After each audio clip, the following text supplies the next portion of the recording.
as humans, we need to continually ask questions about, how things are. And I think in particular, like understanding the imperialistic kind of model of like nation building, there's so much room for progress in that when, voices are negated to establish power or power structures. It's our kind of duty to kind of make sense of that.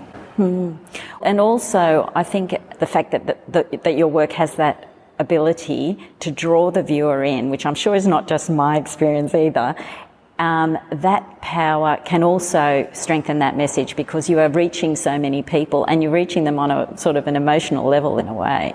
Yeah, it's a visceral thing. I mean, it's like, it was about trying to challenge the kind of power of representation and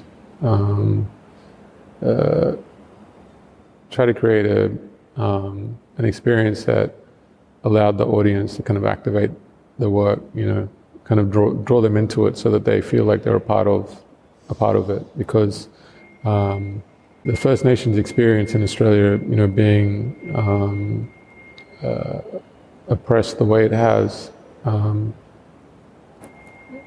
it's not a separate thing to your experience as a non-Indigenous person. You have a duty or an obligation to collectively make sense of it. Well, one of the things I think that's interesting with your work, to make sense of it, requires going back in history and looking at what has happened in the past. And like maybe we can just talk about one of the paintings, for example, that is in this very room that we're sitting in, that's behind you. It's called Untitled FS. And this work, I believe, has been taken from a historic photo. Can you tell me a bit about this work?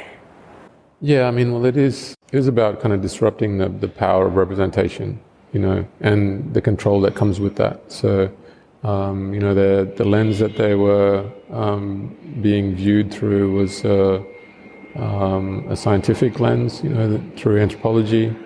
And when you have a singular kind of way into something, it's, well, in particular with this, there's an exoticization in that representation.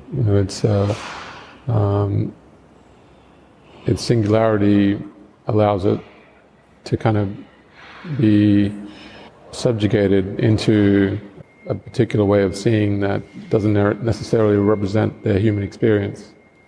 And so what I wanted to do was to, through the framework, through the language, is to speak about their human experience in a more equitable way. So the representation is through multiple lenses and not just kind of confine them into this empirical model where you kind of containing them in a particular way. It's about kind of shining a light on the divergent nature of being a human being. Yeah, definitely. And I think one of the great ways that you do deliver these different perspectives is by not allowing the viewer seeing the whole image. There are parts that you can see and there are parts you can't see. Yeah, I mean, it's like with a painting, you need an audience to kind of activate it, It's like you can't have one without the other. And there's a Martinican philosopher called Edouard Glissant, and he there's a quote where he says, "The experience of the abyss exists inside and outside of the abyss." And so you have to acknowledge what is outside of the abyss as well as what is inside of it. It's the same thing. And so it's kind of acknowledging the kind of space between two points of perception or ways of activating. And it's kind of more about the human experience and how we collectively activate something instead of having a singular. It's more about the chaos of experience, or the kind of relationship to time and space. So in a way, it's important to you to interrupt the image for that to occur? Yeah, it's making that present. We as like humans continually kind of gain associations with different things as we pass through space, and we continually gain those associations. We become more and more complex as we kind of grow, and I think we have to acknowledge those, underpin how we kind of engage each other through that.